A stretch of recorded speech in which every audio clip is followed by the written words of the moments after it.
जी हाँ दोस्तों, एक ही वीडियो में सारा क्वेश्चन को हम लोग करने वाले हैं। ठीक है, इसके पहले आप सभी को पता होगा मैंने एक वीडियो बनाया था पार्ट 1, जिसमें से इकाई नंबर 1 में जितने सारे क्वेश्चन है, पहला दूसरा तीसरा चौथा, जो इंपॉर्टेंट है, फालतू की एक भी क्वेश्चन नहीं। ठीक है, इकाई नंबर 1 में इतना सारा इंपॉर्टेंट क्वेश्चन था, इस सब का वीडियो बन चुका है। नहीं देखें तो जाके देख लो, डिस्क्रिप्शन में लिंक है। ठीक है, इकाई 1 हमारा खत्म हो चुका था। ठीक है, उसके बाद हम लोग देख रहे हैं दोस्तों जो इकाई नंबर 3 है। ठीक है, इकाई नंबर 3 में जो 4 क्वेश्चन है, ठीक है, वो सभी को हम इस वीडियो में खत्म करने वाले हैं। ठीक है, इसके बाद हम वीडियो बनाएंगे इकाई नंबर 2 पर।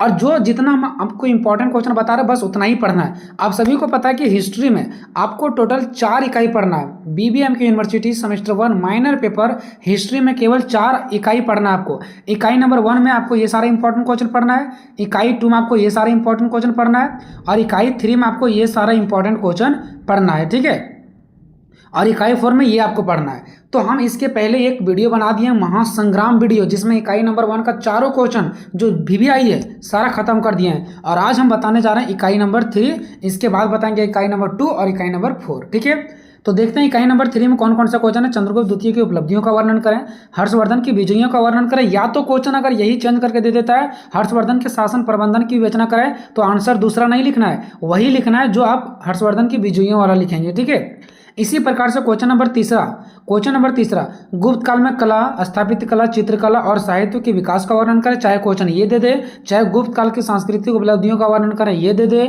या तो गुप्त काल को स्वर्ण युग काल क्यों कहा जाता है, ये दे दे। ठीक है, ये तीनों एक ही क्वेश्चन, अलग नहीं है। और चौथा क्वेश्चन है गुप्त साम्राज्य के पतन के कारणों की व्याख्या करें। तो एक का करके हम आंसर करने वाले। जी हाँ दोस्तों, एक का करके आंसर करेंगे। ठीक है, तो सबसे पहले देखते हैं चंद्रगुप्त द्वितीय की उपलब्धियों का वर्णन करें। तो इस क्वेश्चन को बिल्कुल इतना आसान तरीका से ट्रिक के माध्यम से बताया जाएगा कि अगर एक बार आप ट्रिक देख लेंगे ना, तो इस क्वेश्चन को आप 100 पेज में आंसर लिख करके आ जाएंगे। और आपको कुछ भी याद नहीं करना, बस एक दो को थोड़ा सा डेट याद रखना, जैसे ये हो गया 375 और 415, इस प्रकार के डेट याद रखना, बाकी आपका यूं ही बन जाएगा, आपके माइंड में यूं ही सेट हो जाएगा। ठीक है, ये वो ट्रिक है दोस्तों जिसके माध्यम से पूरा का पूरा क्वेश्चन आपके हैंड में हो जाएगा। ठीक है, सबसे पहले आप सभी को पता है गुप्त वंश थे। ठीक है, गुप्त वंश में बहुत सारे राजा आए थे। श्रीगुप्त आए थे, चंद्रगुप्त प्रथम आए थे, समुद्रगुप्त आए थे और चंद्रगुप्त द्वितीय थे। पहले अलग अलग वंश हुआ करते थे, जैसे यादव वंश हो गया, गुप्त वंश हो गया, राजपूत वंश हो गया। और उस वंश में एक व्यक्ति वहाँ का राजा है, फिर उसका बेटा ही वहाँ का राजा बनेगा, फिर उसका बेटा ही वहाँ राजा बनेगा। ऐसे ही एक गुप्त वंश थे, और इसका पहला जो राजा था वो श्रीगुप्त थे। फिर इसका बेटा चंद्रगुप्त वन प्रथम, ठीक है, चंद्रगुप्त प्रथम बने, फिर उसका बेटा समुद्रगुप्त बने, फिर उसका बेटा चंद्रगुप्त द्वितीय यानी दूसरा, ठीक है, वो बने। मतलब सब ये एक दूसरे के बेटा है, इसका बेटा ये, फिर इसका बेटा ये, और फिर इसका बेटा ये। आपको यहाँ तक याद रखना है। ठीक है, उसके बाद याद रखना है कि यहाँ पे ज़्यादा श्रीगुप्त का बात नहीं चला है। उसके बाद चंद्रगुप्त प्रथम एक लिच्छवी वंश की कुमारी देवी से शादी किए थे। इसका बेटा जो समुद्रगुप्त था, उन्होंने कुषाण वंश के लड़के से शादी किए थे। और जो अभी हम पढ़ेंगे क्वेश्चन में चंद्रगुप्त द्वितीय, ठीक है, ये जो हैं राजा, ये नागवंश के लड़के से शादी किए थे। इतना आपको यहाँ पे फिलहाल याद रखना। उसके बाद देखिए, हमें पढ़ना चंद्रगुप्त द्वितीय के बारे में। इन्होंने शादी किए थे नागवंश की एक लड़की से, ठीक है। लेकिन ये जो चंद्रगुप्त द्वितीय है ना, इसका एक बेटी थी जिसका नाम है प्रभावती पुत्र।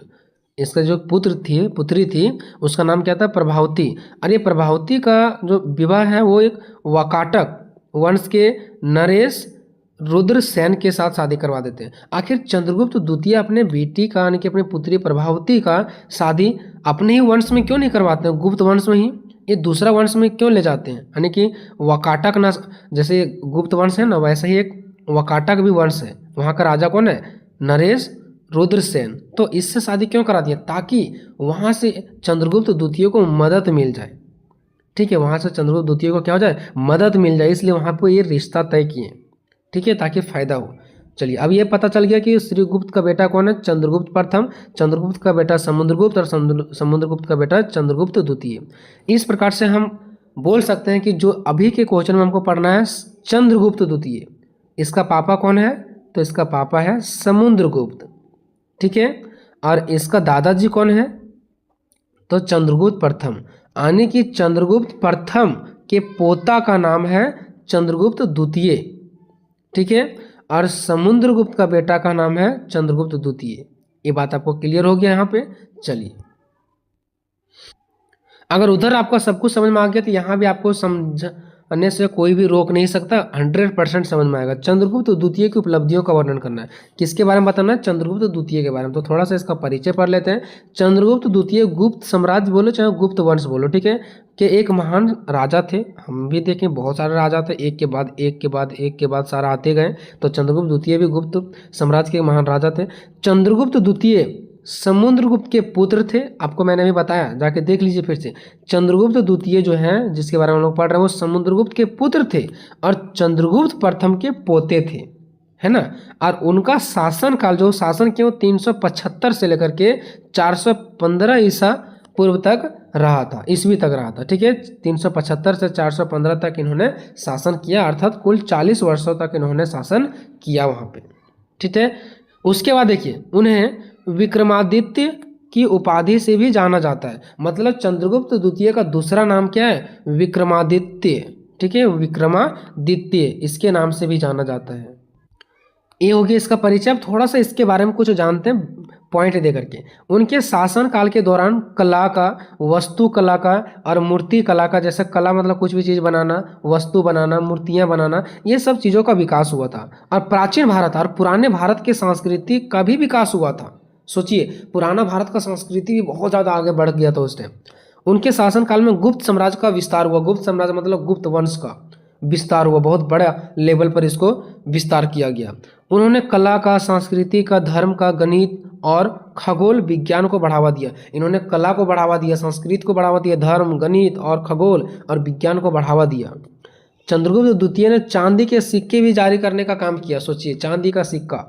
नेक्स्ट है चंद्रगुप्त द्वितीय के शासनकाल में भारत में विकास हुआ, उसको स्वर्ण युग भी कहा गया। यानी चंद्रगुप्त द्वितीय जिस टाइम वो शासन राजपाट चला रहे थे उस टाइम जो भारत में विकास हुआ ना, बहुत तेजी से विकास हुआ, इसलिए उसको स्वर्ण युग कहा जाता है, सोना का युग कहा जाता है। कि जिस टाइम चंद्रगुप्त द्वितीय थे उस टाइम हमारा भारत में सोना का युग था, ऐसा बोला जाता है, ठीक है। अब देखते हैं चंद्रगुप्त द्वितीय का उपलब्धियाँ। तो इसके निम्नलिखित उपलब्धियाँ। पहला, शकों का दमन। ये शको एक राजा है, ठीक है। शको जैसे हो गया ना, शको एक राजा लोग है, ठीक है। तो इस शको राजाओं को क्या कर दिया? दमन कर दिया और उसको अपने में मिला लिए। वैवाहिक संबंध, वैवाहिक मतलब विवाह संबंध। ये देख रहे हैं अपना भी शादी कर रहा है दूसरे वंश की लड़की से और अपना बेटी का भी शादी करवा रहे हैं दूसरे वंश से, ताकि वहाँ के राजा का मुझे क्या मिले? सपोर्ट मिले। तो ये वैवाहिक संबंध यानी कि विवाह में भी संबंध बना रहे हैं और ये भी एक इसका उपलब्धियां हैं, ठीक है। ये भी इसका एक पॉइंट ही है।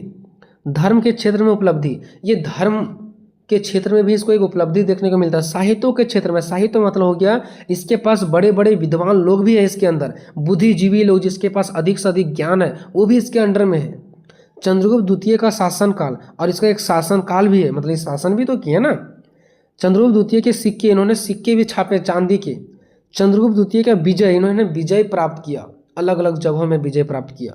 गणराज्यों पर विजय यानी कि इन्होंने अलग अलग क्षेत्रों को अपने में मिला लिया। पूर्वी प्रदेश को भी अपने में मिला लिया। तो ये इसका हम लोग को देखना है विशेषताएं। अब हम लोग एक का करके देखेंगे सभी को, ठीक है। बस हम पढ़ते जाएंगे, आपको यूं ही समझ में आ जाएगा, ठीक है। पहले देखते हैं शकों का दमन।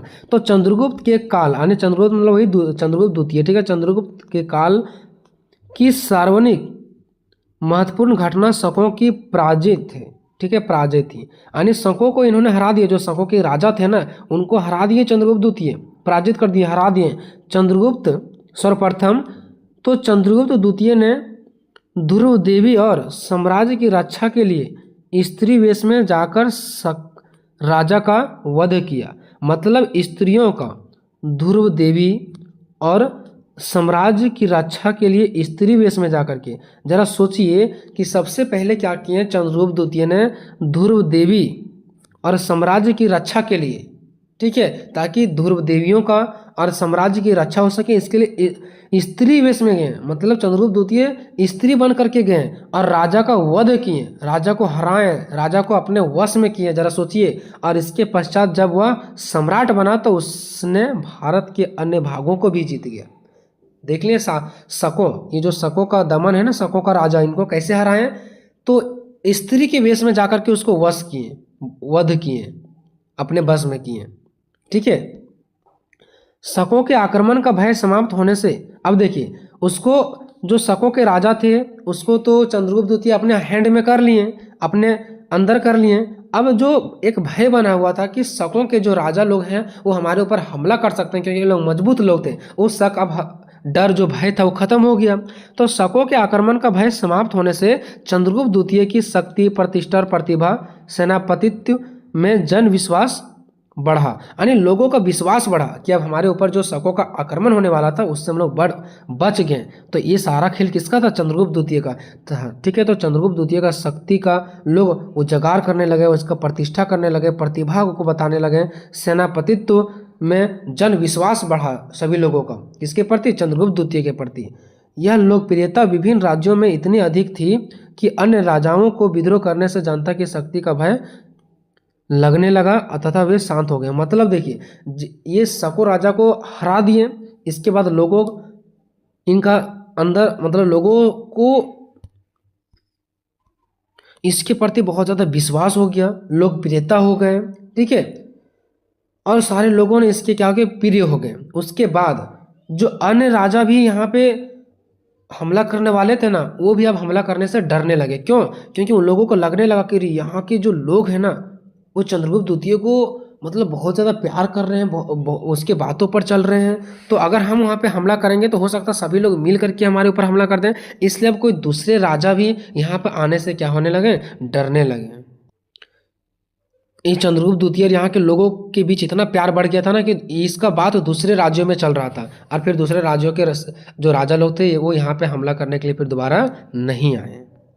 अब दूसरा देखते हैं वैवाहिक संबंध, यानी कि ये विवाह किस प्रकार से राजनीति को खेलते थे, अपना विवाह कहाँ करते थे, अपने पुत्री का विवाह कहाँ करवा देते थे, और इस प्रकार से भी वहाँ के राजाओं का ये दिल जीतते थे। ठीक है, यानी वहाँ से संबंध बनाते थे। देखिए, वैवाहिक संबंध, गुप्त वंश के विकास में वैवाहिक शब्दों का महत्वपूर्ण हाथ रहा। मतलब वैवाहिक संबंध यानी कि विवाह का संबंध सबसे ज़्यादा महत्वपूर्ण हाथ रहा। क्यों? देखिए, चंद्रगुप्त प्रथम, जैसे कि आपको पता है, चंद्रगुप्त प्रथम जो लिच्छवी के राजकन्या कुमारी देवी, आपको मैंने पहले ही बताया था। ठीक है, राज्य कन्या कुमारी देवी से विवाह किए थे, है ना, और ये सार्वभौम पद प्राप्त किया। मतलब इन्होंने क्या किया?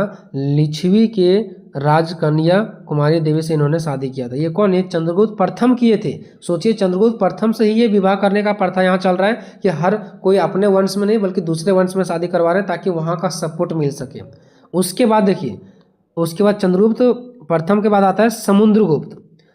समुद्रगुप्त ने भी शक कुषाणों से कन्याओं का उपहार पाया। मतलब समझिए, ये भी कुषाणों से ही, यानी जो कुषाण वंश थे ना वहाँ के कन्याएं से क्या किया? ये शादी किए, वहाँ के रानियों से शादी किया, और वहाँ से भी इन्होंने उपहार पाया, वहाँ से भी सपोर्ट पाया। अब देखिए, बात आता है चंद्रगुप्त द्वितीय का। इन्होंने सर्वप्रथम वैवाहिक संबंधों द्वारा अपनी आंतरिक स्थिति दृढ़ किया। ठीक है, सुदृढ़ किया। मतलब इन्होंने शादी किया और इससे भी वो अपने अंदर की जो शक्ति है ना उसको सुदृढ़ किया, मजबूत किया। क्यों? देखिए, इन्होंने जो शादी किया वो नागवंश में किया। नागवंश में वैवाहिक संबंध स्थापित कर चंद्रगुप्त द्वितीय ने उसका समर्थन प्राप्त कर लिया। मतलब जरा सोचिए, इन्होंने अपने वंश में शादी नहीं किया, ये नागवंश में शादी किया, और नागवंश में शादी किया और वहाँ से ये रानियों को लाए। ठीक है, और वहाँ से शादी करके इन्होंने वहाँ का समर्थन भी प्राप्त किया। वहाँ से इन्होंने शादी किया, वहाँ के राजा के बेटी के से शादी किया है, तो वहाँ का इसको सपोर्ट तो मिलेगा ही मिलेगा, है ना, जो गुप्त साम्राज्य के दृढ़ीकरण में बड़ा ही उपयोगी सिद्ध हुआ। ठीक है, जो गुप्त साम्राज्य यानी गुप्त वंश में के दृढ़ीकरण यानी मजबूती में बहुत ही बड़ा और उपयोगी सिद्ध हुआ। आगे देखिए, चंद्रगुप्त ने यानी चंद्रगुप्त द्वितीय ने अपनी पुत्री प्रभावती, अब यहाँ पे देखिए, ये अपने पुत्री का भी विवाह दूसरे वंश में करते हैं ना। अपने पुत्री प्रभावती गुप्त का विवाह वकाटक, देखिए कहाँ पे करते हैं? वकाटक वंश में करते हैं। किसके पास? तो नरेश रुद्रसेन द्वितीय के साथ करवा देते हैं। वो भी एक राजा है, कहाँ का? वकाटक का। अब वहाँ पे शादी करवा दिया। अब वकाटकों तथा गुप्तों के सम्मिलित शक्ति ने शकों का उन्मूलन कर डाला। अब देखिए यहाँ पे, अब वकाटकों का जो राजा है वो है कौन? इसका दामाद है, और गुप्त राज्य यानी गुप्त वंश का शासक खुद ये हैं। अब ये दोनों सम्मिलित शक्ति हो गई, दोनों मिल गए। अब इससे जो शकों का राजा था ना, जिसका बात मैंने पहले ही किया था, इस शकों का जो राजा से डर बना हुआ था कि वो लोग हमारे ऊपर हमला कर देंगे, अब ये शकों का राजा का डर खत्म हो गया। ठीक है, ये बात मैंने पहले ही बताया था। गुप्तों की महत्वपूर्ण उपलब्धि मानी जाती है, यानी कि गुप्त वंश की महत्वपूर्ण उपलब्धि माना जाता है, क्योंकि अपना शादी दूसरे वंश में कर रहे हैं, अपना बेटी का शादी भी दूसरे वंश में करवा दे रहे हैं। तो ये कहीं ना कहीं गुप्त वंश का एक बहुत ही बड़ा उपलब्धि है, जो कौन करके दिखाए, चंद्रगुप्त द्वितीय ने करके दिखाए। उसके बाद धर्म के क्षेत्र में उपलब्धि, इन्होंने धर्म के क्षेत्र में भी उपलब्धि पाए। ठीक है, तो देखिए चंद्रगुप्त द्वितीय, यहाँ पे द्वितीय नहीं लिखे लेकिन चंद्रगुप्त द्वितीय का बात चल रहा है। ठीक है, चंद्रगुप्त द्वितीय ने एक धर्मनिष्ठ वैष्णव था, एक धर्मनिष्ठ वैष्णव था, ये धर्म से भी जुड़े हुए थे, जिसने परम भागवत की उपाधि धारण की। इन्होंने परम भागवत की उपाधि धारण की है ना, प्रेम भागवत की बोलो या परम भागवत की बोलो, इन्होंने उपाधि धारण की, परंतु वह अन्य धर्मानुयायियों के प्रति भी सहिष्णु थे। मतलब सोचिए, ये जो धर्म अपनाते थे वो परम भागवत, ठीक है, परम भागवत को उपाधि धारण किया, यानी परम भागवत को इन्होंने माना, लेकिन जो दूसरे धर्म को मानने वाले थे, परंतु वह अन्य धर्मानुयायियों का मतलब हो गया जो दूसरे धर्म को मानने वाले लोग थे, उसके प्रति भी ये सहिष्णु था, मतलब उसके प्रति भी ये खिलाफ नहीं था, उसका भी सपोर्ट करते थे, उसका भी मदद करते थे। उसने बिना किसी भेदभाव के अन्य धर्मावलंबियों, है ना, यानी कि जो दूसरे धर्म को मानते थे, को प्रशासन के उच्च पदों पर नियुक्त किया। मतलब उन लोगों को भी प्रशासन में उच्च पदों पर स्थापित किया। ये नहीं कि मतलब कि वो अगर कि दूसरे धर्म के लोग हैं तो उसको उच्च पद पर नहीं जाने देंगे, उच्च पद पर नौकरियां नहीं देंगे, ऐसा नहीं है। जो अन्य धर्मावलंबियों थे ना, उसको भी उच्च पद पर इन्होंने नौकरियां दी, प्रशासन करने दिए, पद दिए। ठीक है, ठीक है दोस्तों, इसलिए चंद्रगुप्त द्वितीय जो है वो एक धर्मनिष्ठ वैष्णव थे। ठीक है, जिसने परम भागवत की उपाधि धारण की, परंतु वह अन्य धर्मानुयायियों के प्रति भी सहिष्णु था, है ना, उसको भी मानते थे। भले ये दूसरे को अपनाए थे, लेकिन जो दूसरे लोग दूसरे धर्म को अपनाए थे उसको भी अपने सपोर्ट में लिए। उसने बिना किसी भेदभाव के अन्य धर्मावलंबियों को प्रशासन के उच्च पदों पर भी नियुक्त किया। जो अन्य प्रकार के धर्म के मानने वाले लोग थे, जिसको धर्मावलंबियों बोला गया। ठीक है, तो ये आप बोल सकते हैं अन्य धर्म वाले। ठीक है, तथा दूसरे धर्मों को दान भी दिया, दूसरे धर्म वालों को दान भी दिया। जरा सोचिए। नेक्स्ट है साहित्य के क्षेत्र में उपलब्धि। साहित्य मतलब इसके पास बहुत विद्वान लोग भी इसके अंदर में थे। ठीक है, तो चंद्रगुप्त द्वितीय स्वयं विद्वान थे एवं विद्वानों का संरक्षक भी था, यानी ये खुद भी विद्वान थे और इसके अंडर में जितने सारे विद्वान लोग थे उसका भी संरक्षक करते थे, यानी कि उसका भी रक्षा करते थे, देखभाल करते थे। उनके समय में पाटलिपुत्र और उज्जैनी शिक्षा का एक प्रमुख केंद्र था, यानी कि पाटलिपुत्र में और उज्जैनी में एक वहाँ शिक्षा का प्रमुख केंद्र था। ठीक है, उसके दरबार में नवरत्न, ठीक है, नवरत्न नाहुमुख, नौ विद्वानों का एक समूह रहता था, यानी कि नवरत्न नाहुमुख, इसको आप छोड़ दीजिएगा। ठीक है, यानी नवरत्न जो था ना, नवरत्न मतलब 9 विद्वानों का एक समूह था, 9 विद्वान का एक समूह था। विद्वान मतलब क्या, ज्ञानी लोग, और 9 विद्वान इसके अंडर में था। सोचिए, तो इसीलिए बोला गया है कि चंद्रगुप्त द्वितीय के पास साहित्य भी थे। साहित्य मतलब कि बड़े बड़े विद्वान जो लोग थे इसके अंडर में। ठीक है, नेक्स्ट देखिए चंद्रगुप्त द्वितीय का शासनकाल। अब इसका शासनकाल देखिए, तो चंद्रगुप्त द्वितीय न केवल एक महान विजेता ही थे, बल्कि वह एक योग्य और कुशल शासक भी थे। ऐसा नहीं कि सिर्फ वो महान ही एक राजा थे, बल्कि वो योग्य थे, यानी कि उस काम लायक थे ही। ये नहीं कि काम लायक नहीं थे, जो काम करते थे उसके लायक भी थे, कुशल शासक थे, है ना। गुप्त प्रशासन को उसी ने व्यवस्थित किया। उसका 40 वर्षों का दीर्घकालीन शासन शांति से, सुव्यवस्था तरीका से और समृद्ध का काल रहा। मतलब ये 40 वर्ष तक शासन किया, शांति तरीका से, सुव्यवस्थित, अच्छे ढंग से, और समृद्धि यानी कि इसका विकास भी हुआ। ठीक है, सिक्के का ढलाई हुआ, उस टाइम गणितों का, विज्ञानों का आदि तरीका से बढ़ावा दिया। उससे अनेक योग्य तथा अनुभवी मंत्रियों के भी सेवाएं प्राप्त थी, यानी कि अलग अलग राजवंश के राजा के लोग भी इनको सपोर्ट करने के लिए तैयार थे। नेक्स्ट है चंद्रगुप्त द्वितीय के सिक्के। इन्होंने सिक्के का भी छापाने का काम किया। चंद्रगुप्त ने भी अपने साम्राज्य के लिए अनेक प्रकार के सिक्के का प्रचलन करवाया। उसकी कुछ मुद्राएं, यानी कि कुछ जो पैसे छपाए थे, वो मौलिक एवं नवीन थी। ठीक है, मौलिक एवं नवीन थे। जैसे हम लोग का मौलिक अधिकार कैसे प्राप्त था कि ये चाहिए ही चाहिए, वैसे लोगों को भी सिक्के दिए जाते थे, तो कुछ मौलिक और कुछ नवीन थी। इसके अतिरिक्त चंद्रगुप्त ने चांदी का सिक्का, तांबे के भी क्या छपवाए, सिक्का को उन्होंने चलवाए। चंद्रगुप्त द्वितीय का विजय। अब देखते हैं इसका विजय। तो देखिए, वैवाहिक संबंधों द्वारा अपनी स्थिति सुदृढ़ कर लेने के पश्चात चंद्रगुप्त ने अपना विजय अभियान प्रारंभ किया। वैवाहिक संबंध, यानी कि विवाह का संबंध ये कैसे रचते थे, अपना विवाह दूसरे वंश से, अपना पुत्री का विवाह दूसरे वंश से करवा करके ऐसे ही वो अपने विजय प्राप्त करते थे। सुदृढ़ नेता यानी सुदृढ़ राजा कहलाते थे। गणराज्यों पर विजय। देखिए, अलग अलग ये जगहों पर भी क्या किए, विजय प्राप्त किए। कुछ गणराज्य स्वतंत्रता तो चाहते थे, यानी कुछ ऐसे गणराज्य थे, कुछ ऐसे जगह के लोग थे जहाँ पे दूसरे राजा आकर के दबोचे हुए थे और वो लोग आज़ादी पाना चाहते थे। तो वहाँ पे जाकर के ये चंद्रगुप्त द्वितीय सपोर्ट करते हैं और उसको भी अपने में मिला लेते हैं। तो कुछ ऐसे गणराज्य थे जो वहाँ के लोग स्वतंत्रता को चाहते थे, स्वतंत्रता पाना चाहते थे, लेकिन किसी विदेशी आक्रमण का सामना करने से असमर्थ थे। लेकिन उसके ऊपर विदेशी आक्रमण के बाहर के आकर के राजा लोग उसको अपने अंदर में दबोच रखे थे। अब वो लोग वहाँ का आज़ाद नहीं हो पा रहे थे। ऐसे बहुत सारे जगह थे, ठीक है। तो चंद्रगुप्त द्वितीय ने अपने साम्राज्य की सीमाओं को मजबूत बनाने के लिए इन्हें अपने साम्राज्य में मिला लिया, ठीक है। और शेष पूर्ववत मित्र स्थिति में बने रहे और शेष वैसे ही मित्रता के रूप में बने रहे। ये कि नहीं उसको अपने में मिला लिए तो उसके अंदर भी मतलब अपना शासन पाठ चलाएंगे, नहीं, बिल्कुल मित्र के जैसा मिला लिए। किसको मिला लिए? एक ऐसा जगह, ऐसा गणराज्य जहाँ पे कोई दूसरे राजा शासन पाठ चलाते थे और वहाँ के लोग आज़ाद नहीं हो पा रहे थे, उसको अपने में मिला लिए कि तुम लोग हम लोग में मिल जाओ, हम तुम्हारे ऊपर मित्रता की भाव से ही देखेंगे, बल्कि तुम्हारे अंदर कब्जा नहीं करेंगे। ऐसे ऐसे भी इन्होंने दिमाग लगाया। फिर पूर्वी प्रदेश, चंद्रगुप्त ने इसके प्रदेशों पर अधिकार करने में सफलता प्राप्त किया। कौन सा प्रदेश में सफलता प्राप्त किया? तो पूर्वी प्रदेश में भी इन्होंने अपना अधिकार प्राप्त किया और उसमें अपना सफलता प्राप्त किया। निष्कर्ष देखिए, इस प्रकार प्राचीन भारत में यानी पुराने भारत में चंद्रगुप्त द्वितीय को एक महान शासक माना जाता है। जिस साम्राज्य को उसके पिता चंद्रगुप्त ने निर्माण किया था, चंद्रगुप्त प्रथम से ये होते हुए आ रहा, पता है ना, इसका पिता समुद्रगुप्त है ना, क्योंकि चंद्रगुप्त द्वितीय का जो पिता थे वो कौन थे? समुद्रगुप्त थे। तो समुद्रगुप्त ने निर्माण किया था। वह चंद्रगुप्त द्वितीय के समय में पूर्णतः संगठित, सुव्यवस्थित एवं प्रशासित होकर उन्नति की चोट पर पहुंचा, ठीक है, यानी कि पहुंचा दी, ठीक है।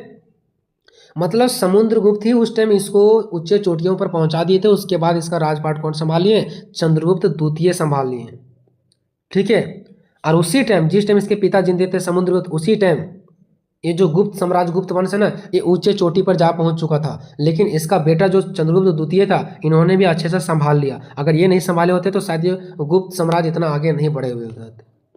नेक्स्ट, प्राचीन भारत में स्वर्ण युग का दावेदार बन गया है ना, यानी कि प्राचीन भारत जो है स्वर्ण युग का काल बन गया। क्यों? क्योंकि यहाँ पे बहुत ज़्यादा विकास हुआ।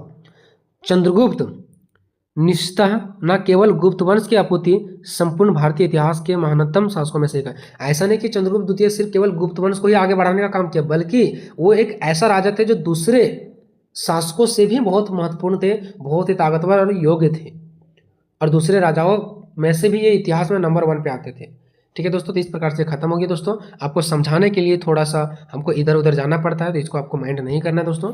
क्वेश्चन नंबर 2, हर्षवर्धन की विजयों की विवेचना करें या तो फिर हर्षवर्धन के शासन प्रबंधन की विवेचना करें। दोनों एक ही क्वेश्चन है।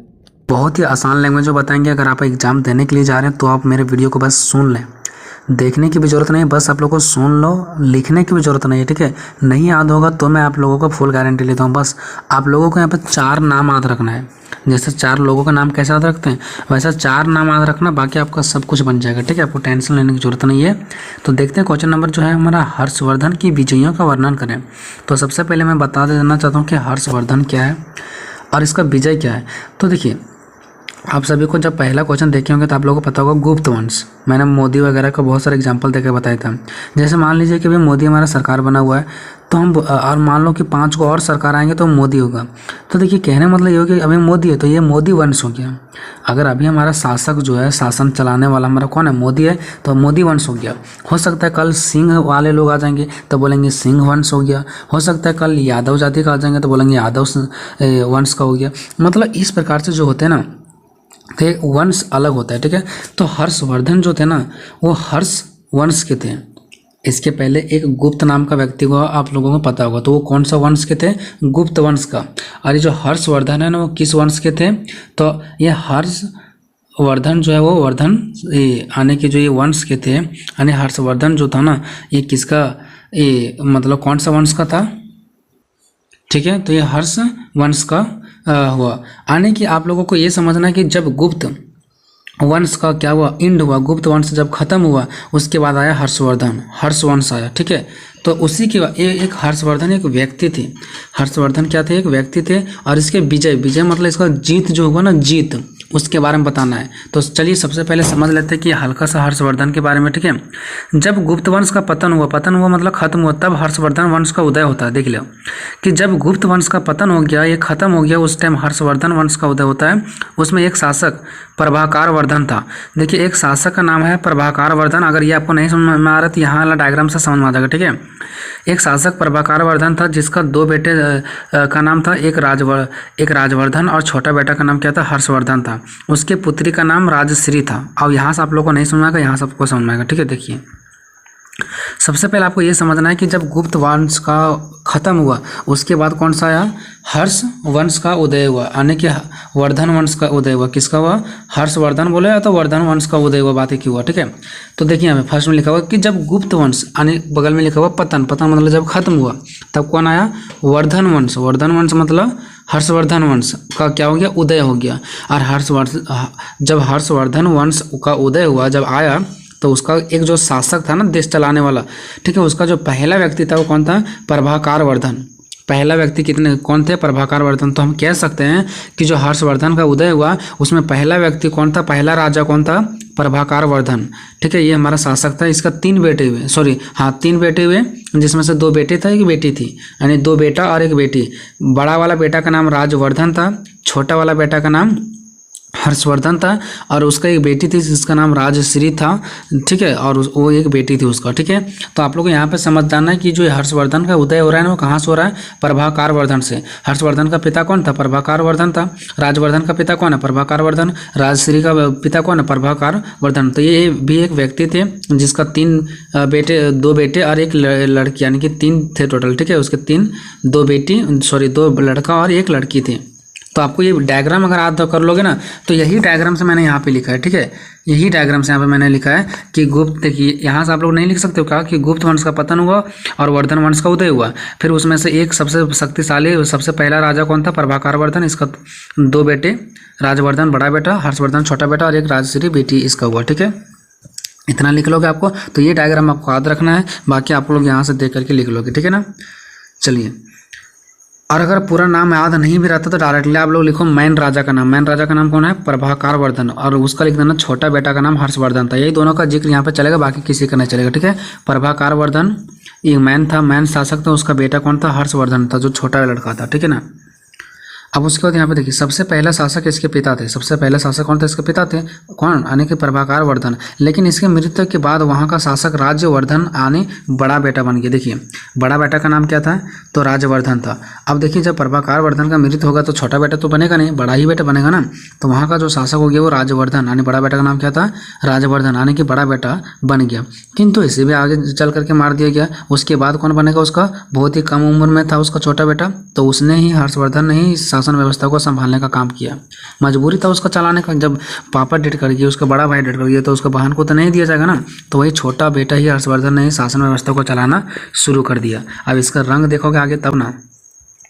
अब देखिए हर्षवर्धन के विजय का कारण, विजय मतलब इसका जीत का क्या कारण, कैसे जीता, तो उसके बारे में जानेंगे, ठीक है। तो देखिए सबसे पहले यहाँ पे हर्षवर्धन जब शासन बना, बहुत ही कम उम्र में बना था, तो सबसे पहले अपने भाई का बदला लेने का निर्णय लिया, क्योंकि इसके भाई को मार दिया गया था, और अपने बहन जिसे बंदी बनाया गया था, ठीक है, इसका बहन को बंद कर दिया गया था, ठीक है। अब कैसे बंद कर दिया गया था वो भी मैं थोड़ा सा कहानी बता देता हूँ, जो कि आपको आगे हेल्प करेगा, ठीक है।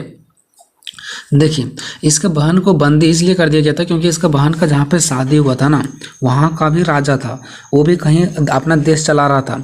तो वो जो इसका यानी कि जो इसका बहनोई था, इसका बहन का जो पति था उसका बहनोई लगेगा ना, तो बहनोई भी इसका कहीं का राजा था। बहनोई मतलब जीजाजी, ठीक है, इसका जीजाजी भी कहीं का राजा था। तो इसके जीजाजी कोई और राजा से लड़ाई लड़े थे, ठीक है। तो इसका जीजाजी उस लड़ाई में मर गए थे, ठीक है। अब जब जीजाजी मर गए थे ना, तो इसका बहन को भी वहाँ के राजा, जो राजा जीत गए थे, इसका बहनोई को मार करके जो राजा जीत गए थे, इसका जीजा को मार करके जो राजा जीते थे, वो राजा इसका बहन को भी वहाँ पे बंदी कर लिया। उसका पति को तो मारा ही मारा, और उसकी जो पत्नी थी यानी कि इसका बहन था, हर्षवर्धन का बहन, उसको भी क्या कर लिया गया था, बंद कर दिया गया था। तो उस बहन जो बंद थी उसको छुड़ाने के लिए और अपना भाई को बदला लेने के लिए इसने क्या किया, हर्षवर्धन ने दोनों कार्यों में सफलता हुआ, और दोनों कार्यों में मतलब जीत हो गया। इसका बहन को भी बंदी से छुड़ा लिया गया और इसका जो भाई का बदला भी ले लिया इसने, ठीक है। अब देखो एक एक करके पॉइंट यहाँ से समझ में आएगा, ठीक है। क्या कारण था कि हर्षवर्धन का विजय हो गया, यानी हर्षवर्धन ने जीतते चला गया? तो यहाँ से देखिए, पहला है हर्षवर्धन का सैनिक। हर्षवर्धन का सैनिक मतलब हर्षवर्धन अपने पास सैनिक रखता था और हमेशा सैनिकों से काम करता था, ठीक है। तो हर्षवर्धन अपने सैनिक का इस्तेमाल सबसे पहले उस शासक के लिए किया जो इसके बड़े भाई का हत्या किया था, है ना। सबसे पहले सैनिकों का यूज वहाँ पे किया था जो इसके बड़ा भाई का हत्या किया था, ठीक है, और इससे छुटकारा लेना चाहता था। साथ ही अपनी बहन को जो बंदी से छुटकारा दिलाने में सफल हो गया था और अपने बहन को भी क्या किया था, जो बंद किया गया था, जो राजा इसका बहन को बंद कर दिया गया था, वहाँ से भी छुटकारा पाने में सफल हो गया। किसके सहायता से? अकेले करेगा क्या? नहीं, सैनिकों की सहायता से। और वहाँ का शासक बन गया। अब देखिए वहाँ का शासक बन गया। अब देखो छुटकारा भी दिलाया, भाई का भी बदला लिया, तो क्या बन गया? वहाँ का शासक बन गया। और उसके जीजा मतलब समझ रहे हो ना, उसका बहन वाला, बहन का पति जीजा का शासन व्यवस्था को भी अपने में भी मिला लिया। अब देखिए जो इसका जीजा जी को मार दिए थे, ठीक है, तो वहाँ का अब तो राजा कोई रहा नहीं, ठीक है, तो उसका जीजा जी को मार दिया गया, वहाँ का कोई राजा रहा नहीं। तो यही यानी कि इसका जो बहन का भाई था यानी हर्षवर्धन ने ही उसकी व्यवस्था को भी संभालने का काम किया। मतलब अपना शासन व्यवस्था को चला ही रहा है, प्लस में अपना जीजा जी को जो मार दिया तो उसकी भी शासन व्यवस्था को अपने में मिला लिया और अपने साथ चलाने का निर्णय ले लिया, ठीक है। यानी उसको भी जो एरिया था, उसका भी जो क्षेत्र था, उसका भी देश था, उसको अपने से चलाने का निर्णय ले लिया, ठीक है। उसके बाद देखिए पहला था, दूसरा यहाँ पे आएगा वल्लभी राज। वल्लभी राज जिसको जो गुजरात में को कहा जाता है, ठीक है। पहले वल्लभी राज कहा जाता था, अभी गुजरात कहा जाता है, ठीक है। तो गुजरात अभी के टाइम में, पहले वल्लभी राज। तो इसने गुजरात पर भी विजय किया। विजय मतलब जीत किया, कौन? हर्षवर्धन। तो देखिए वल्लभी राज अगर अभी के समय में देखा जाए तो ये कौन सा है? गुजरात में पड़ता है। वहाँ हर्षवर्धन ने आक्रमण कर देता है और उस पर अपना अधिकार जमाना शुरू कर देता है ना। हालांकि बाद में गुजरात शासक से मित्र भी कर लेता है। देखिए पहले क्या करता है, गुजरात शासक पर हमला करता है और फिर वो उससे मित्र कर लेता है। ऐसा क्यों? और क्यों करता है ऐसा देखो, और उसका राज्य लौटा देता है। देखिए जब उसके ऊपर आक्रमण करता है तो उस टाइम राज्य अपना ले लेता है, लेकिन फिर उससे मित्र कर लेता है, गुजरात वाले राजा से मित्र कर लेता है हर्षवर्धन। तो फिर उसका राज्य गुजरात वाले को लौटा देता है और अपने बेटी का विवाह गुजरात शासक से ही करवा देता है। यानी कि वल्लभी राज का, गुजरात का जो शासक था ना, उस पर पहले आक्रमण करता है, फिर क्या मालूम होता है उससे दोस्ती कर लेता है, उसका जो आक्रमण करता है, जो उसका कब्जा कर लेता है क्षेत्र को, वो क्षेत्र पुनः उसको दे देता है और उससे अपना बेटी का शादी करा देता है और उसको अपना दामाद बना लेता है।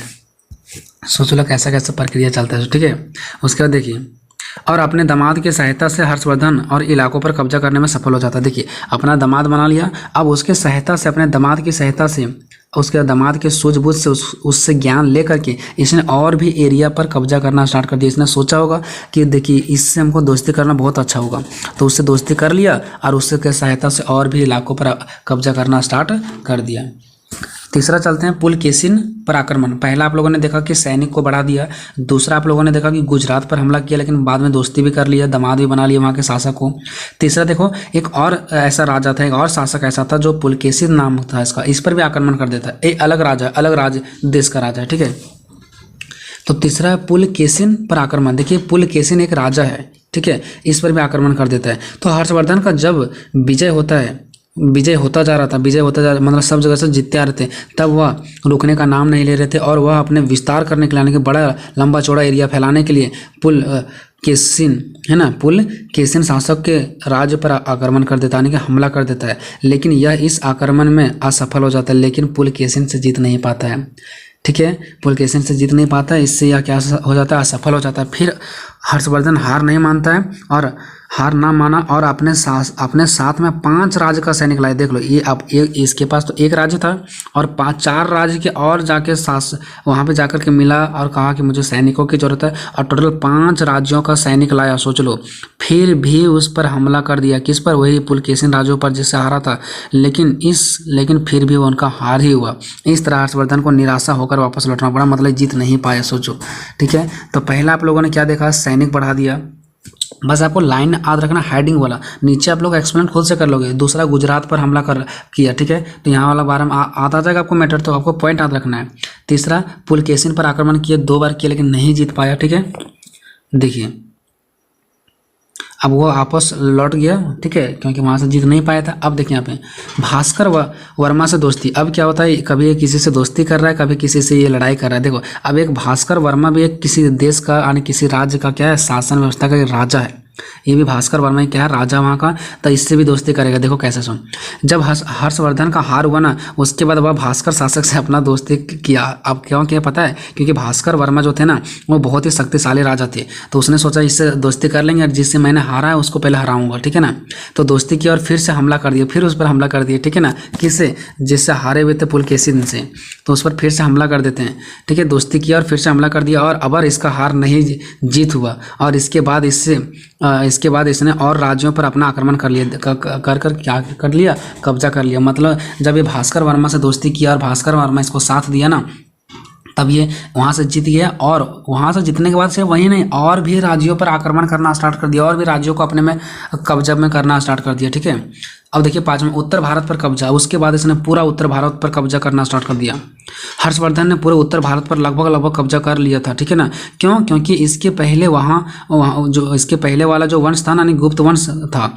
उत्तर भारत में पहले कौन सा था? गुप्त वंश था, तो वो तो बहुत पहले खत्म हो चुका था। तो जब बहुत पहले खत्म हो चुका था ना, तो वहाँ का राज इधर उधर बिखर गया था। देखना, जब कोई भी चीज़ को चलाने वाला कोई नहीं होता ना, तो इधर उधर बिखर जाता है, सब लोग का मति भ्रष्ट हो जाता है। तो गुप्त वंश बहुत पहले ही खत्म हो चुका था, विनाश हो चुका था उसका। इस कारण उसके राज्य टुकड़े टुकड़े में बट गए थे, जिसके कारण हर्षवर्धन ने उसको अपने में मिला लिया और इसको ज़्यादा मेहनत नहीं करना पड़ा। क्यों? क्योंकि इसका गुप्त वंश बहुत पहले खत्म हो गया था, ठीक है, और वह टुकड़ों टुकड़ों में बढ़ चुका था, तो ये बहुत आसानी से उसको अपने में कर लिया और उस पर कब्जा कर लिया। इसमें ज़्यादा उसको मेहनत करने की जरूरत नहीं पड़ा। और बाद में हर्षवर्धन के शासक को सब प्रशंसा करने लगा कि बहुत अच्छा शासक है, बहुत मजबूत शासक, बहुत कम उम्र में ये कर दिया, वो कर दिया, मतलब इसका प्रशंसा होने लगा। अब चलते हैं निष्कर्ष की ओर। अतः इन सभी बिंदुओं के आधार पर हम कह सकते हैं कि हर्षवर्धन के विजयों के पीछे बहुत हार का भी सामना करना पड़ा। ऐसा अगर वो उसी टाइम हार जाता और दूसरा का वर्मा जी का नहीं साथ लेता, तो क्या ये आगे जीत पाता? नहीं जीत पाता ना। तो इसका जीतने के पीछे कहीं ना कहीं हार भी लगा हुआ था, ठीक है। और इससे हमें एक बात को सीखने को मिलता है कि हारने के बाद भी इंसान को हार नहीं मानना चाहिए। ये इसके निष्कर्ष के रूप में आपको लिखना है, ठीक है। तो क्वेश्चन नंबर 3, गुप्त काल में कला, स्थापत्य कला, चित्रकला और साहित्य के विकास का वर्णन करें, या गुप्त काल की सांस्कृतिक उपलब्धियों का वर्णन करें, या गुप्त काल को स्वर्ण युग काल क्यों कहा जाता है। सब सेम है, ठीक है। सबसे पहले मैं आप सभी को बताना चाहूँगा कि ये क्वेश्चन इतना आसान है कि आप सोच भी नहीं सकते हो, ठीक है। बहुत ही आसान क्वेश्चन है। तो ये है Vinoba Bhave university BBO semester 2 का हिस्ट्री जनरल या इलेक्टिव वालों का क्वेश्चन है, ठीक है। तो क्वेश्चन हमारा कुछ इस प्रकार से है कि गुप्त काल को स्वर्ण युग क्यों कहा जाता है, या तो फिर यही क्वेश्चन चेंज करके देगा कि गुप्त काल में कला और साहित्य के विकास का परीक्षण करें। तो ये दोनों का आंसर आप लोगों को सेम डालना है, ठीक है। घबराने की कोई ज़रूरत नहीं है। चलते हैं क्वेश्चन की ओर रुख करते हैं। तो आप लोगों को समझ नहीं आ रहा होगा कि ये गुप्त काल क्या होता है, स्वर्ण युग क्या होता है, ठीक है। तो मैं एक एग्जांपल लेता हूँ। ये अगर एग्जांपल आप लोग समझ गए ना, तो पूरा क्वेश्चन भी समझ जाओगे और ज़िंदगी भर याद रहेगा आप सभी को, ठीक है। तो एग्जाम का तो बात छोड़ दो, 10 साल के बाद भी आपको याद रहेगा। देखो अभी आप क्वेश्चन को छोड़ दो, जो मैं समझा रहा हूँ वो समझो, अभी क्वेश्चन वगैरह छोड़ दो। मान लो कि अभी हमारा जो प्रधानमंत्री है वो कौन है? मोदी जी है, ठीक है।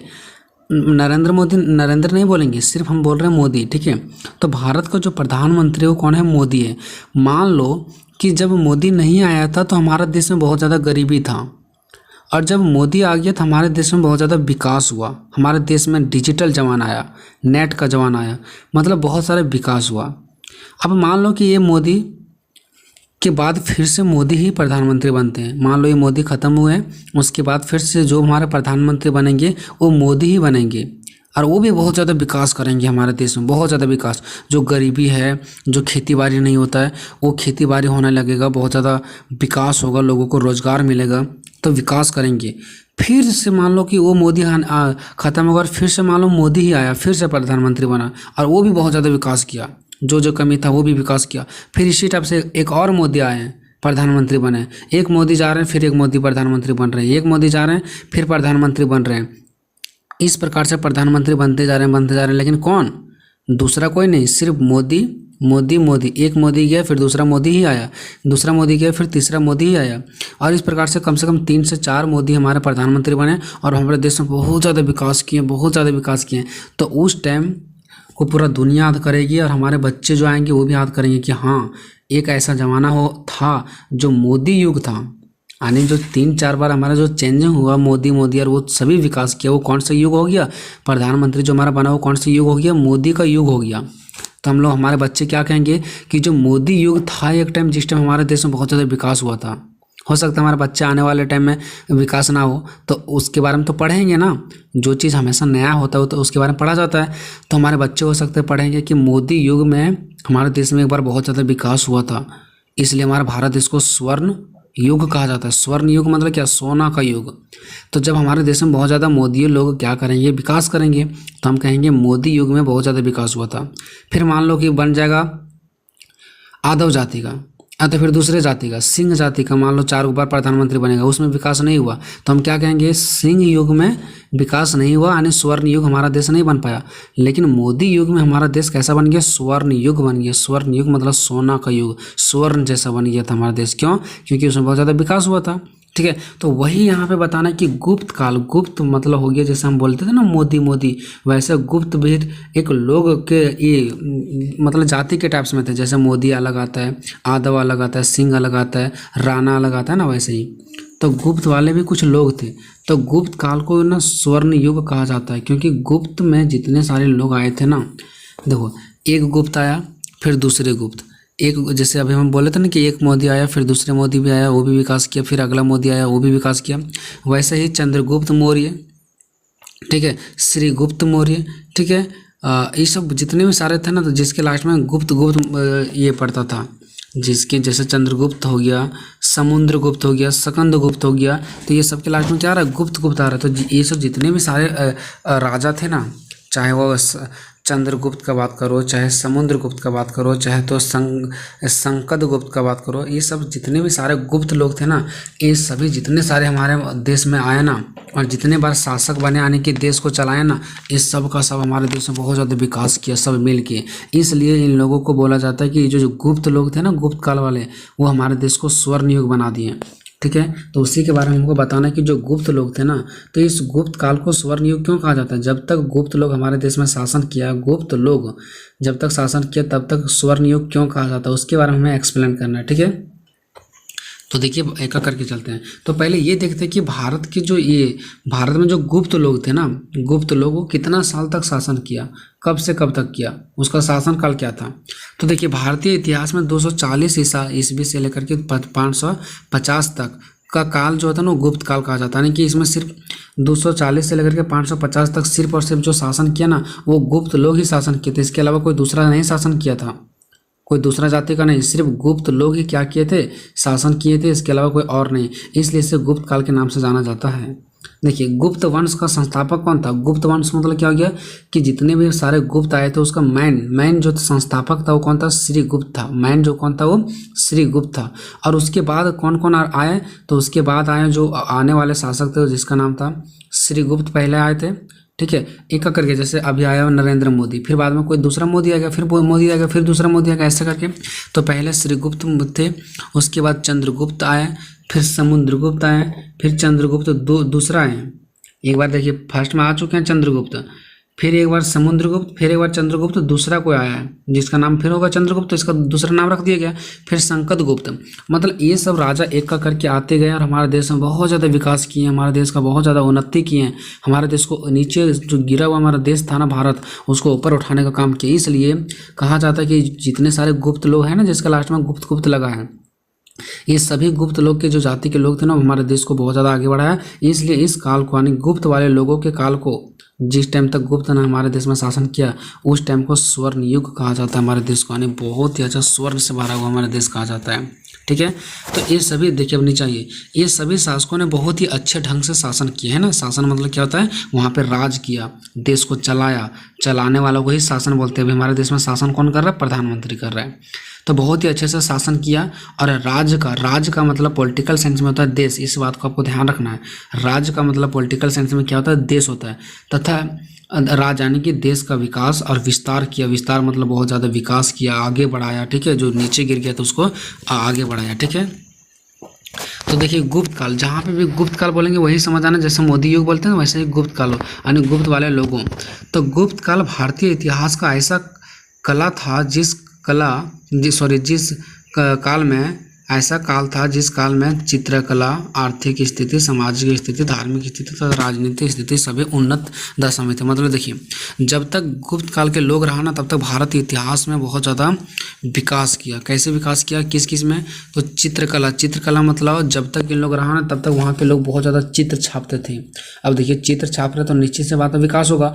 चित्र छाप रहे तो लोगों को पैसा मिलेगा, बड़ा बड़ा हमारे देश में चित्र बनेगा, तो कहीं ना कहीं विकास हो रहा है। तो चित्रकला भी हुआ, उस टाइम बहुत सारे लोग चित्र बनाने के लिए सीखे। आर्थिक स्थिति सुधार हो गया। आर्थिक स्थिति मतलब होता है पैसों का सुधार। आर्थिक मतलब क्या होता है, पैसा। तो जिस टाइम जो गरीबी था पैसों का, वो भी धीरे धीरे स्थिति सुधार होने लगा।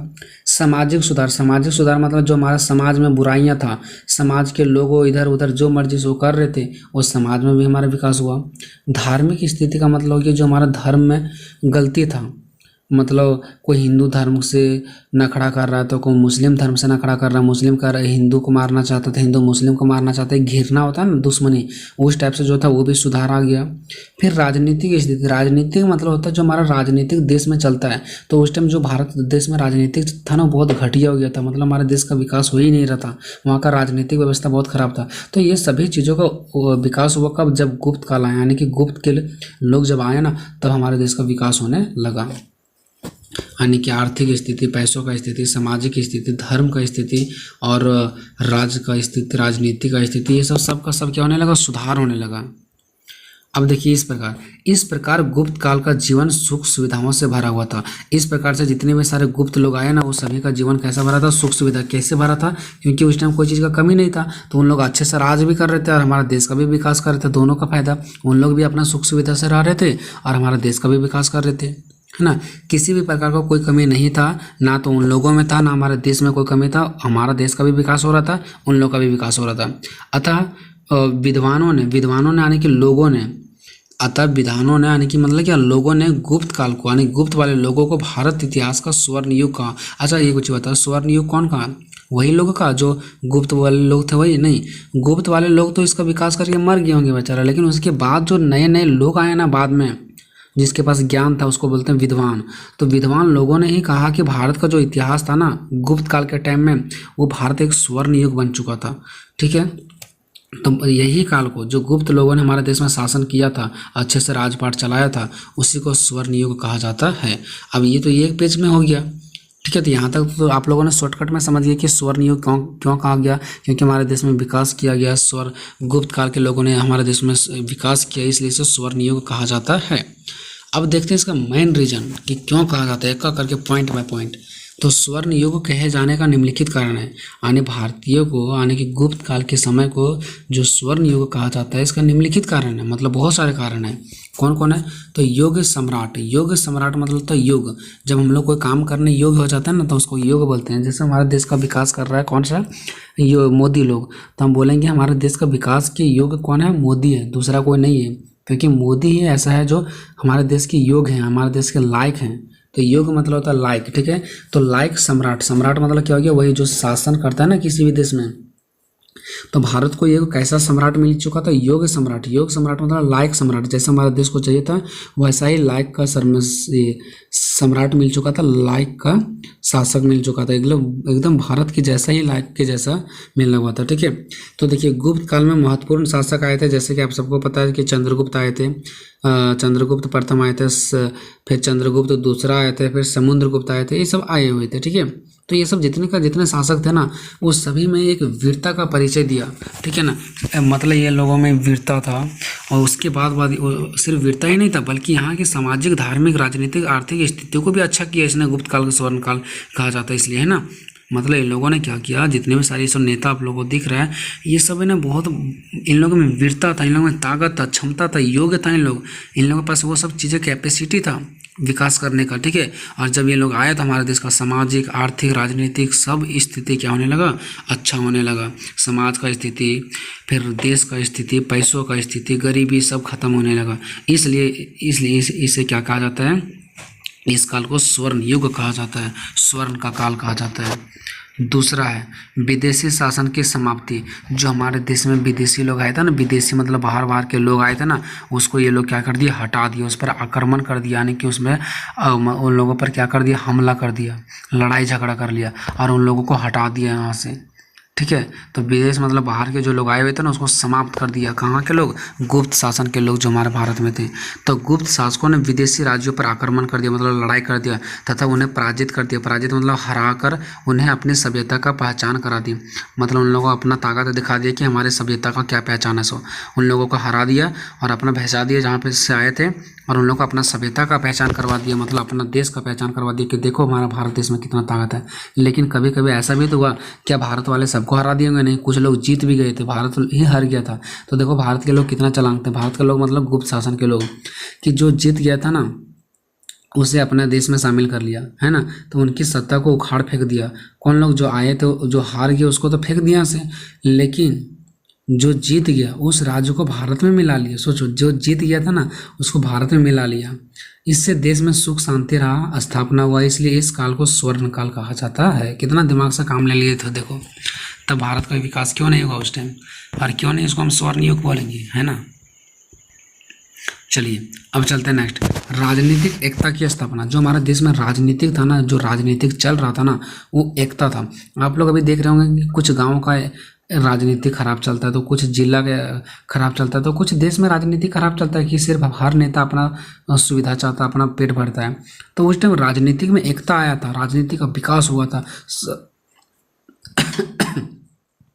सॉरी, ठीक है। तो राजनीति में क्या हुआ था? एकता आया था। एकता मतलब सब लोग मिलजुल कर काम कर रहे थे, ठीक है ना। तो देखिए, तो अभी अभी यहाँ पे कौन का शासन कर रहा है? कौन लोग हैं यहाँ पे? गुप्त काल के लोग। और गुप्त से पहले कौन था? मौर्योत्तर थे। मौर्योत्तर काल था। मौर्योत्तर से पहले मौर्य काल था, यानी सबसे पहले मौर्य काल, फिर मौर्योत्तर काल, और फिर यहाँ पे आया गुप्त काल। तो ये सब आप लोगों को ध्यान रखना, ठीक है। तो जिस टाइम मौर्य काल आए थे ना, उस टाइम हमारा देश का विकास ठीक हुआ था, मतलब ठीक ठाक हुआ था। अब मौर्य काल जैसे ही खत्म हो गया, मतलब मौर्य काल के लोग शासन बनना बंद कर दिए, वैसे ही आया मौर्योत्तर काल। और जैसे ही मौर्योत्तर काल आया ना, हमारे देश में बहुत ज़्यादा क्या होगा? खत्म हो गया, ठीक है। मौर्योत्तर काल जैसे ही आया, हमारा देश बहुत ज़्यादा बिगड़ चुका था, हमारा देश बर्बाद होने जा रहा था। वैसे ही मौर्योत्तर काल जैसे ही खत्म हुआ, हमारा देश तो बर्बाद हो चुका था। उसके बाद आया गुप्त काल, और गुप्त काल आया उसके बाद जितना सारा बुराई था उसको ख़त्म कर दिया, ठीक है। तो पहला आप लोग यहाँ पे देख सकते हैं लिखा हुआ कि मौर्य काल की समाप्ति के बाद, जैसे ही मौर्य काल, सबसे पहले हमारे देश में कौन आए थे? मौर्य काल वाले लोग।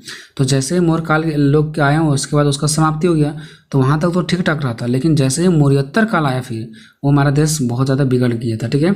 जिसमें भारत खंड खंड में टूट चुका था। खंड खंड मतलब टुकड़ा टुकड़ा में हमारा देश टूट चुका था, ख़त्म हो चुका था। लेकिन जब जैसे ही वो ख़त्म हुआ, हमारा गुप्त काल आ गया, यानी कि गुप्त शासन के लोग आके भारत में अपना शासन करना शुरू किया, तब फिर से उन्होंने भारत को टूटा हुआ जो था उसको वापस लाने का काम किया था। जो हमारा देश टूट चुका था ना, उसको वापस लाने का काम किया कौन? गुप्त के लोग। और भारत के लोगों में एकता का स्थापना किया, और जो भारत के लोग अलग अलग हो गए थे ना, उसको एकता किया। एकता मतलब एक साथ किया, ठीक है। कि आप लोग लड़ाई मत करो, आप लोग खुद में मत लड़ो, हिंदू धर्म में मत लड़ो, एक साथ रहो, ठीक है। उसके बाद चौथा है आर्थिक समृद्धि। आर्थिक का मतलब मैं पहले बता दिए थे पैसों, तो पैसों की भी समृद्धि होने लगा। कब? जब गुप्त के लोग आए तब। तो गुप्त काल में जीवन का मुख्य आधार कृषि था। जब गुप्त काल आया था ना, उस टाइम लोगों के पास ज़्यादा पैसा नहीं होता, तो उन लोग कृषि ही उन लोग का मुख्य आधार था।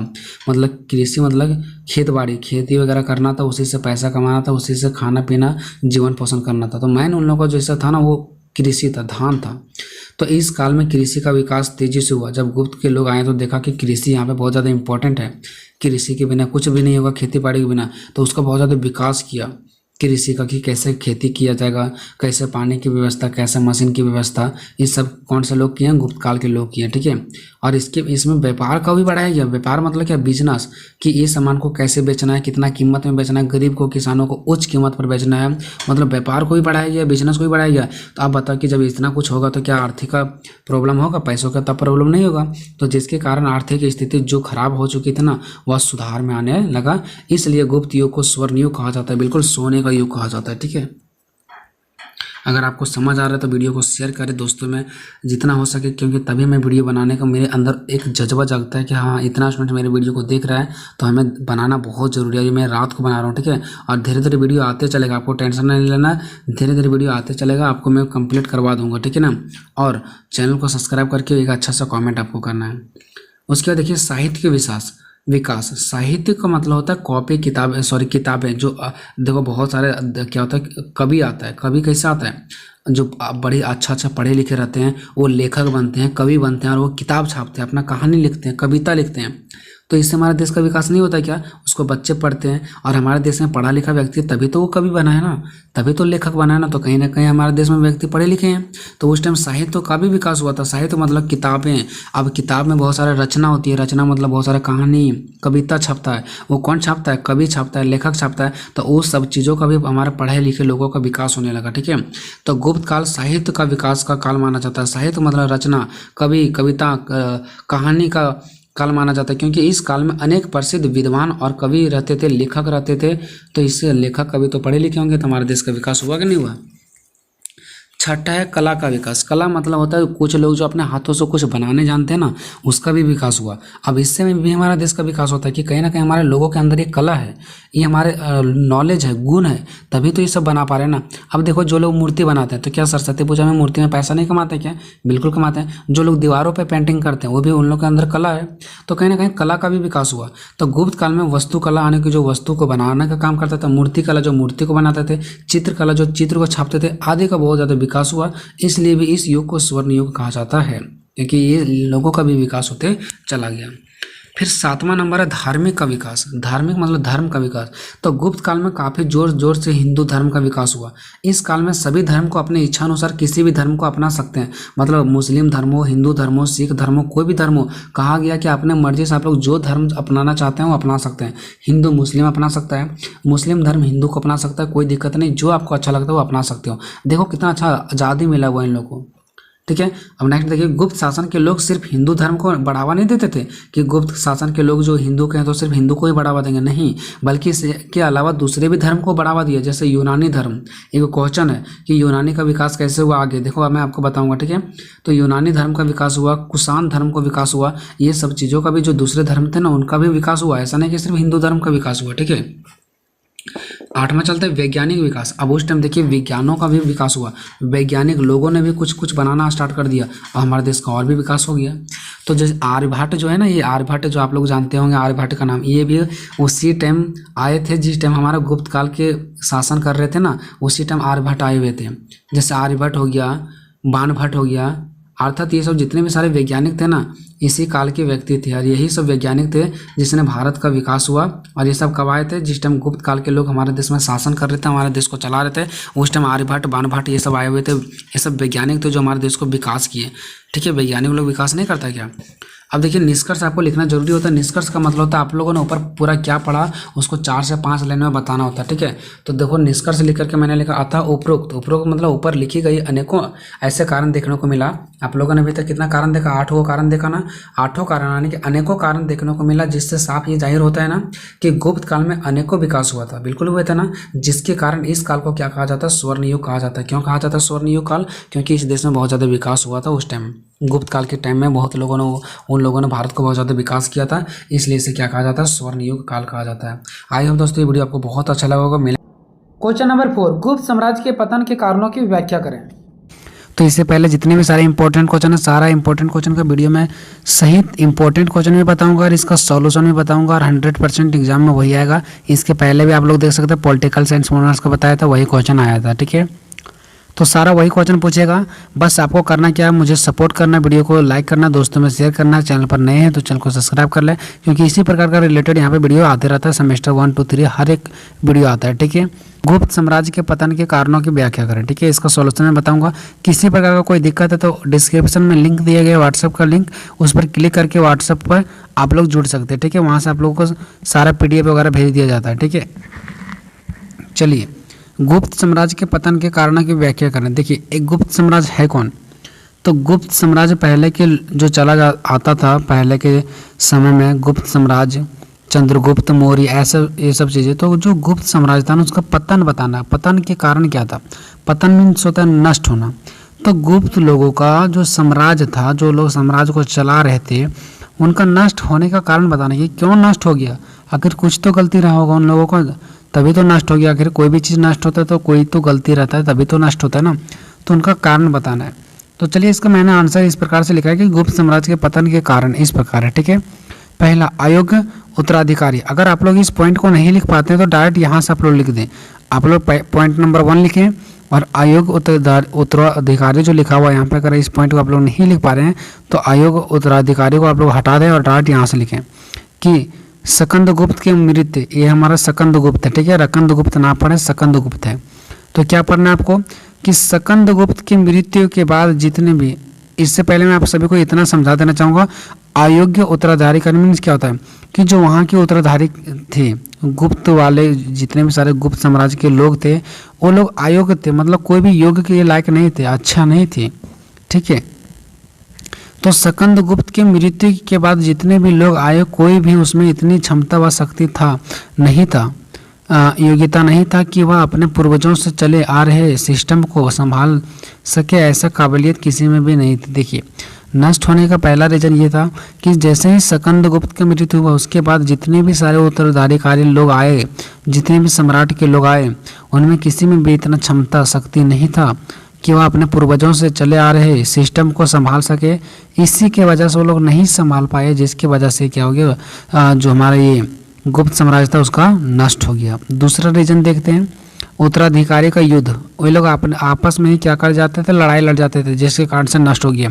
गुप्त काल में आने की गुप्त के समय में वहाँ के सम्राट बनने के लिए इन्हीं लोगों के बीच कई बार लड़ाई भी हो रही थी। उनका कहना था कि हम सम्राट बनेंगे, इनका कहना था ये हम सम्राट बनेंगे, तो इन्हीं लोगों के बीच लड़ाई चलते रहता था, जिसकी वजह से लोग अंदर से कमज़ोर होते गए और हमारा जो गुप्त सम्राट है वह उसका नष्ट हो गया, ठीक है। नेक्स्ट चलते हैं, तीसरा, आंतरिक विरोध, आपस में ही लोग विरोध करने लगे। गुप्त काल में सम्राटों के बीच अंदर से लड़ाई का विद्रोह उत्पन्न हो गया, जो कहीं ना कहीं कमजोर बनाया और पतन होने का कारण बन गया। ये पॉइंट मैंने ऊपर भी देखा था, ठीक है। तो गुप्त काल का एक नष्ट होने का एक और बड़ा रीजन क्या था कि वो लोग बीच बीच में, यानी कि अंदर से ही बीच में क्या हो गया, लड़ाई लड़ने लगे। उसके बाद जो ज़्यादा लड़ाई झगड़ा होने लगा, इससे सभी लोग अंदर से टूट गए, कमज़ोर पड़ गए हैं, और ये हमारा पतन होने का सबसे बड़ा रीजन है।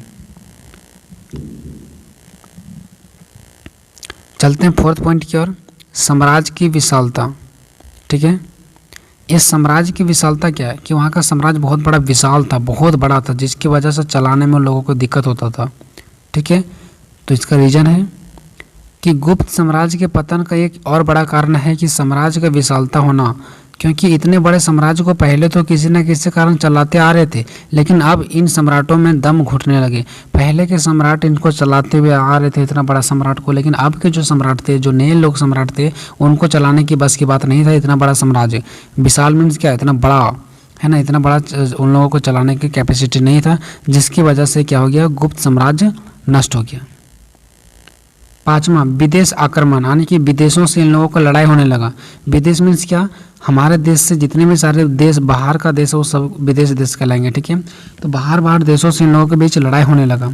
इनका पतन होने का एक और मुख्य कारण विदेश का लड़ाई है, क्योंकि जब विदेश से लड़ाई होना शुरू हुआ तो इनके बीच साम्राज्य का शक्ति खत्म होने लगा। हालांकि पहला विद्रोह जो था, पहला विद्रोह से कोई प्रभाव नहीं पड़ा, लेकिन इससे दूसरे को लड़ाई का रास्ता मिल गया, तब से लड़ाई शुरू हुआ और हो गया, और जो भी कहीं ना कहीं कमज़ोर बनाती है और पतन का कारण भी बनाती है। देखिए क्या हुआ, जब पहली बार लड़ाई हुआ दूसरे देशों से, यानी जब क्या हुआ, गुप्त साम्राज्य का दूसरे देशों से लड़ाई हुआ, तो पहला युद्ध में उसका कुछ भी नुकसान नहीं हुआ। लेकिन जब पहला लड़ाई हुआ तो दूसरे देश, तीसरे देश, चौथे देश को भी लगा कि अरे अब लड़ाई तो छिड़ना शुरू हो गया, तो दूसरे, तीसरे, चौथे, पांचवें जितने भी देश थे सब इनके साथ लड़ाई लड़ना शुरू कर दिया।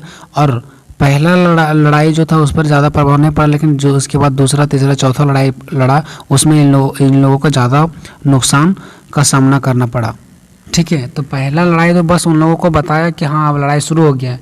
उसके बाद दूसरा, तीसरा, चौथा, पाँचवा जितने भी सारे देश थे वो सारे इसके साथ आए और लड़ाई लड़ा, और जो कि कहीं ना कहीं इनको नष्ट होने का सबसे बड़ा कारण बना। छठा, नई शक्ति का उदय। यहाँ पे गुप्त साम्राज्य को नई शक्तियों से भी बहुत बुरा असर देखने को मिला। ये सिंपल है, जो पतन का मुख्य कारण है, नई नई शक्ति बना रहे थे, जिसकी वजह से भी क्या हो गया, पतन हो गया।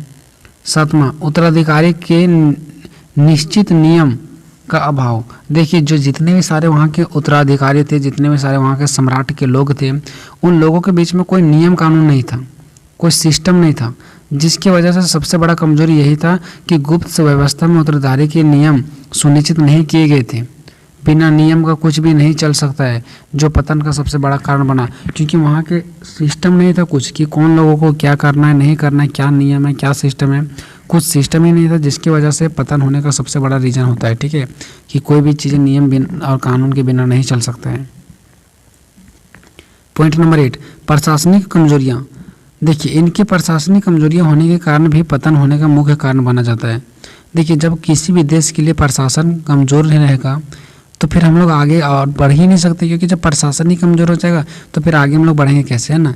तो इसका मतलब हम लोग अभी जब भी लड़ाई झगड़ा चलता है तो वहाँ पे प्रशासन पहुँचते हैं, है ना, लड़ाइयों को संभालते हैं। लेकिन इनका जो प्रशासनिक था ना, वो हमारा क्या था, कमजोरियाँ था। इनका प्रशासनिक क्या था, प्रशासनिक कमजोरी था, जिसकी वजह से लोग क्या हो चुके थे, बिल्कुल कमज़ोर हो पड़ चुके थे, अच्छे से शासन नहीं कर पा रहे थे लोग, है ना। चलिए नेक्स्ट है आर्थिक कारण। आर्थिक मीन्स होता है पैसा। किसी भी, देखिए, अब जब आपके पास पैसा नहीं तो निश्चित तौर पर क्या आप नष्ट हो जाएंगे, सबसे बड़ा रीजन तो पैसा होता है। तो किसी भी सम्राट का पतन होने का मुख्य कारण आर्थिक कारण होता है। यदि आर्थिक व्यवस्था अच्छा ना रहे तो पतन होने का संभावना बढ़ जाता है। 10th नंबर, धार्मिक कारण। देखिए, इसका सबसे बड़ा रीजन क्या पता है, कि जो इनका था ना गुप्त सम्राट, वो एक धर्म से दूसरे धर्म में बदल गए थे। इसका सबसे बड़ा रीजन यही होता है। ठीक है, तो इनका पतन का एक और बड़ा कारण था कि गुप्त साम्राज्य का एक धर्म से दूसरे धर्म में शामिल होना, क्योंकि जब एक धर्म से दूसरे धर्म में शामिल हो रहे थे ना, तो इससे पतन का कारण और भी बढ़ जाता था। ठीक है, उसका 11वां नंबर है कि उनका दंड नीति। एक और बड़ा रीज़न है कि उनका दंड नीति बहुत ख़राब था, क्योंकि गुप्त साम्राज्य जो था ना, वहाँ पे जो लोग बहुत ज़्यादा गलती करते थे ना, उसको बहुत ज़्यादा कम सज़ा दिया जाता था, क्योंकि हमारा नियम होता है कि जो जैसा गलती करेगा उसको सज़ा दिया जाए। लेकिन यहाँ पे बड़े से बड़े अपराधी को भी बहुत ज़्यादा नॉर्मल सा, बहुत ज़्यादा साधारण सा मतलब सज़ा दिया जाता था। अगर कोई बहुत बड़ा भी दंड मतलब अपराध किया तो उसे छोटा सा सज़ा दिया जाता था। ठीक है, तो इनका एक ये भी बहुत बड़ा कमजोरी था, जिसकी वजह से नष्ट हो गए। निष्कर्ष लिखना आप सभी को बहुत इंपॉर्टेंट है, कि मैंने आपको हर एक वीडियो में बताता हूँ। ठीक है, तो ऊपर आता, उपरोक्त पंक्तियों को पढ़ने से इस बात की पुष्टि होती है, यानी कि ऊपर लिखी गई बातों से इस बात की पुष्टि होती है कि जो गुप्त साम्राज्य का पतन है, उनके कमियाँ के कारण, उनके कमजोरियाँ के कारण हुआ है। कहीं ना कहीं उनके अंदर कमजोरी था, कमी था, इसकी वजह से गुप्त सम्राट का क्या हुआ, पतन हुआ है। ठीक है दोस्तों, मिलते हैं अगले वीडियो में, तब तक जय हिंद।